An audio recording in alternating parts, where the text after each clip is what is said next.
Time's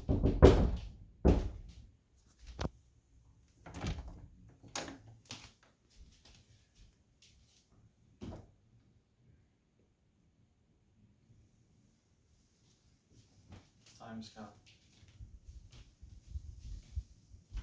You thought it was all over. Well, it's not. It's really not. I know you've been waiting, I don't know, like a couple months or so. I don't know. I forgot when. But we're back. And it's starting again. Just for today, though. And you're probably guessing, well, you obviously know what it is, but if you didn't see this title, you'd be like, what are we bringing back? Well, we are doing another vinyl thing, like me showing my vinyl records and all that stuff. So let's get rid of this. So now, let's see here. All right, let's do this. Okay, so the first one I'm going to show. I actually did a video on this already today. So this is Blonde by Frank Ocean. It's a bootleg, and only take one out. So they're both the same color. They're yellow. This is a really, really great album. One of my favorite albums of 2016, and easily the best thing Frank Ocean has ever done. Really, really beautiful album, and really shows his way as a vocalist on this. There's not a lot I can really criticize. The only thing I'd really say is some of the sound effects and the high-pitched stuff is, I wish it didn't have that. But other than that, it's really, really almost a perfect album, I guess you could say. This one is HAQQ by Liturgy. This is led by Hunter Hendricks. She's the vocalist of the group. Yeah, this is, I'm not gonna, I don't know, maybe this doesn't have a different color, but they're a black metal band, and with this album they combine some glitch elements along with their black metal.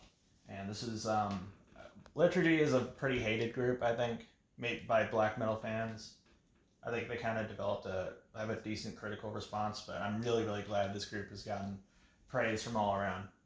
And yeah, this is definitely the best thing they ever did. So this album's from last year, one of my favorite albums last year too, and one of the best metal albums of the decade. This is very, very unique in sound, and the cover is like some chart of what is it called? Like, I'm trying to remember.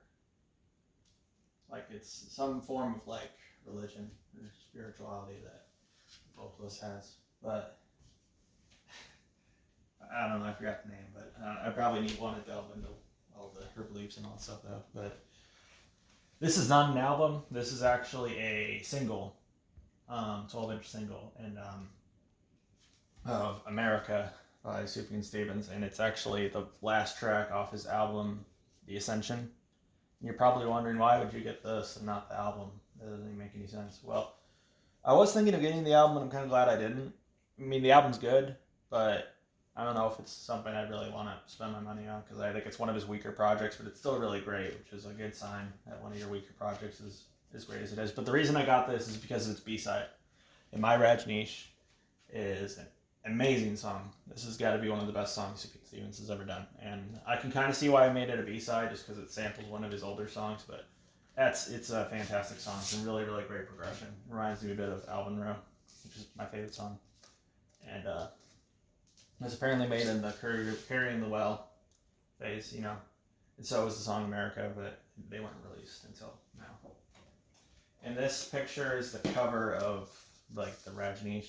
I forgot his first name though, but he was responsible for one of the largest terrorism attacks in the United States. All right, this one is the brand new Microphones album, Microphones in 2020. And it's basically a 44-minute song. It's the cover. And this is kind of cool though. This is like a, it's like a I mean, it's the lyrics obviously, but it's also like a guitar sheet if you want to play the song yourself. And so I was really surprised that this ended up being as good as it is. And I don't think it's their all-time best. I did for a bit think it was the best thing they ever did, but I think the Glow Part 2 is, I don't know. I've been listening to that album a lot lately after this came out, and I kind of like the Glow Part 2 more than this. But this is probably my second favorite thing that they did. And it's also one of my favorite albums of the year so far too. But very, very like personal. He goes across like many different things in his life and his career. And a lot of people say, well, it just kind of sounds like the same note played over and over again. Well, it kind of, in a way, is. I think it has some drone elements. There's probably some drone metal influence. I can see bands like Sun and Earth maybe being an influence on those. But it's not just that, though. It does have interchanging movements, and there's just all the effects and just the atmosphere that it kind of gives. There's some really, really great progression on here. It's not just one single note playing over and over again. Some people, I don't know, but yeah, this is a great album. But one complaint with the packaging, I kind of wish they put a little sketch in here or something like that, but they didn't. But oh well, it's okay, I guess. All right, now we're gonna do the last one. This one is Fetch the Bolt Cutters by Fiona Apple. One of the most praised albums of this year so far.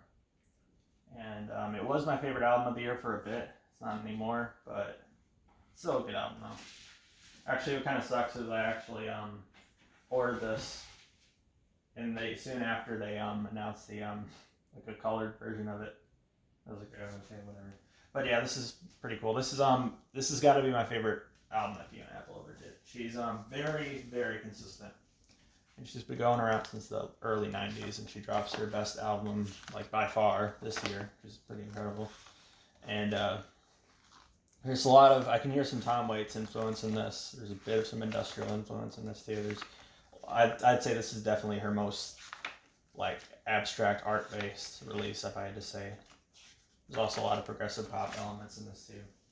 But she kind of did on the Idler Wheel a bit too. And there's actually some themes present on the Idler Wheel that you kind of hear on this as well. Like the use of everyday objects as instruments. There's the music concrete kind of influences in this.